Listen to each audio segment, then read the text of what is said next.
So, hi everyone. I'm Michael, a data engineer from Virgin Media O2, Advanced Analytics and Data Science team. I'm here today to talk about standardized and scalable ways for sharing data in real time. So, a bit of background: Virgin Media and O2 were initially like two separate entities, and actually we merged last year to become Virgin Media O2.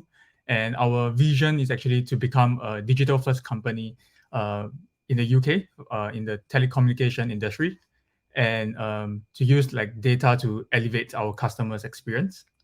Um, we want to centralize all our data in the cloud and hopefully make the right data accessible to relevant stakeholders for them to actually build platforms to serve the customers in more intelligent ways. So as you can see in this slide, on one end, we have incoming data from third-party data providers, as well as in-house microservices. While on the right side, you can see we have analytical and operational consumers that want to utilize these data. Thus, we actually built a Vortex Engine as a data ingestion platform with some criteria that we set. So number one, it has to be able to rapidly ingest API data. Number two, it must be able to handle real-time events as well as batch ingestions. Number three, it has to be a generic service of high scalability so that it can serve different target destinations.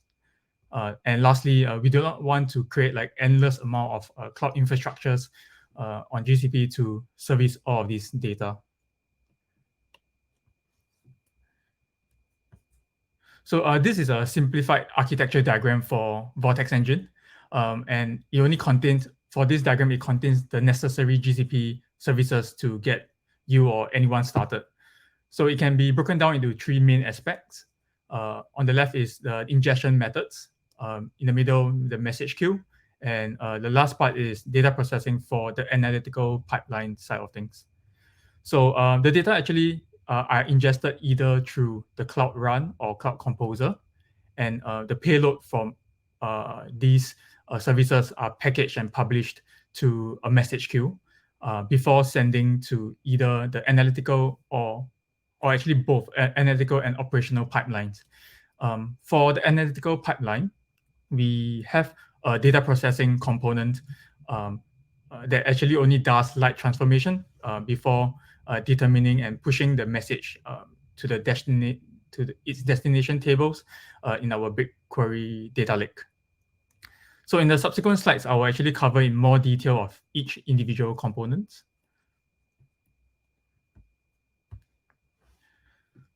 So as for ingestion, those data sources that require API request ingestion methods are orchestrated by Cloud Composer, which is actually a fully managed workflow orchestration service built on top of Apache Airflow. And we manage this direct acyclic graphs via a framework built on top of Airflow to actually fetch and publish this payload to the downstream PubSub topic. And for us, this published messages actually follows a generic JSON message structure that is predefined by us. Next is the real-time event-based ingestions. So all these messages are actually sent to a single Cloud Run API service, which publish the same PubSub topic as well.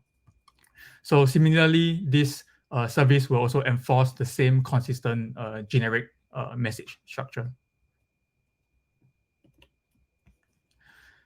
So now that we get all of this message from upstream into this one PubSub topic, we actually utilize like a one-to-many publisher to subscriber relationship to distribute all these messages to different subscriptions.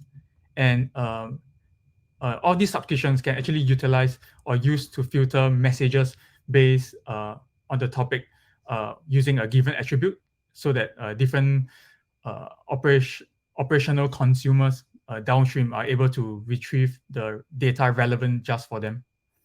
At the same time for us, these messages will be processed by the analytical pipeline to store in the BigQuery data lake.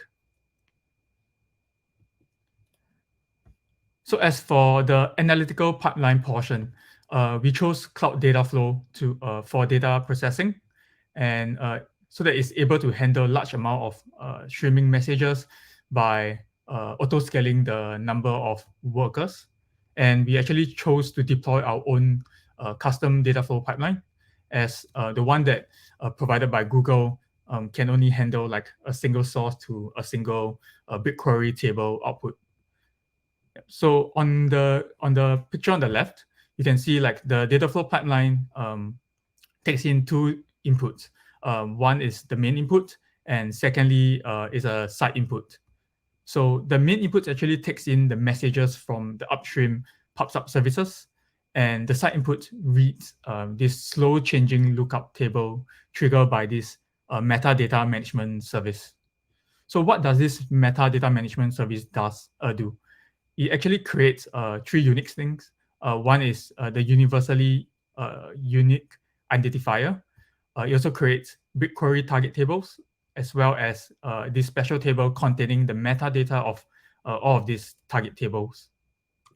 So if there's any changes or creations within this metadata management service, it actually triggers the updates of the lookup table.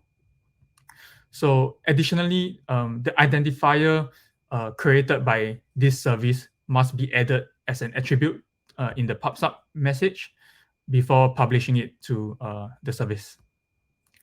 So how do we determine where these messages will land or which table it lands into? So the identifier that is created will be used to look up for the BigQuery table ID in the side input, and eventually writes the message to the respective table. So another point is if there's any validation within the data flow job or tables that are not valid, the message will actually be sent to this additional date letter queue PubSub topic, which we can actually reprocess all this message again.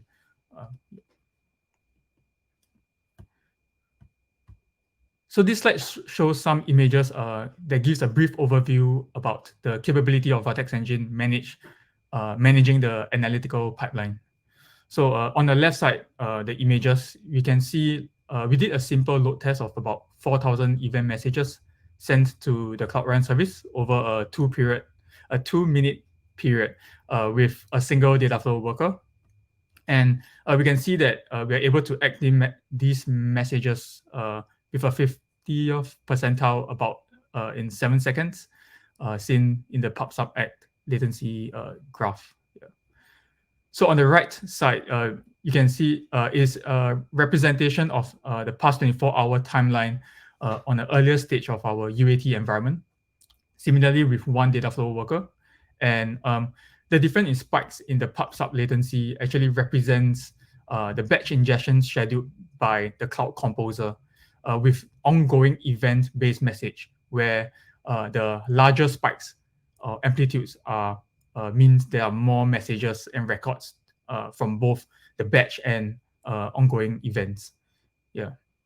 So on average, that would take about 0.7 seconds to act each individual message. In the bottom graph, it actually shows the different number of BigQuery tables indicated by different colors that the data flow job actually output to throughout the entire day. Of course, this latency performance can be actually improved easily by increasing the number of data flow workers, but this of course comes with more costs. But another way is of course having more effective or efficient data flow pipeline stages. So with Vortex Engine design, the parallel running operational pipelines with this analytical pipelines, it will actually not affect these latencies by the operational pipelines, which actually are limited by downstream consumer systems.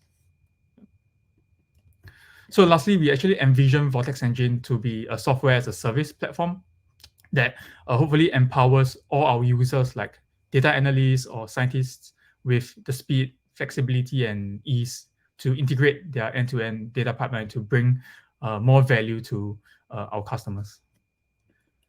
Yeah, so thanks for listening. If there are actually more details about Vortex Engine in the article that I wrote in the link below. Else you can connect with me on LinkedIn and we can of course discuss more about this. Thanks.